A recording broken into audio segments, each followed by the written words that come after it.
உங்க எல்லாருக்கும் பிடிச்ச டெம்பிள் பார்டர் சாரீஸ் திரும்ப ரீஸ்டாக் பண்ணிருக்கு. பட் இந்த ரீஸ்டாக்ல ஒரு சின்ன ட்விஸ்ட் இருக்கு. ஸோ ட்விஸ்ட் என்னன்னா மொத்தமா 100 சாரீஸ் அண்ட் 27 கலர்ஸ். இது எல்லாமே அவ்வளோ அழகான temple border saris and range வந்து 1200 பிளஸ் ஷிப்பிங்ல வருது. அண்ட் ஃபுல் வீடியோ வந்து உங்களுக்கு யூடியூப்ல அவைலபிள் இருக்கும்.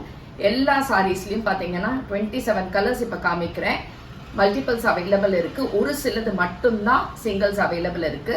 ஸோ பிடிச்சிருந்ததுன்னா நீங்க வெப்சைட்ல இருந்து பண்ணிக்கலாம், இல்லைன்னா வாட்ஸ்அப்ல இருந்து புக்கிங் பண்ணிக்கலாம். ஸோ டீடைல்ஸ் எல்லாமே உங்களுக்கு டிஸ்கிரிப்ஷன்ல கொடுத்துருக்கோம்.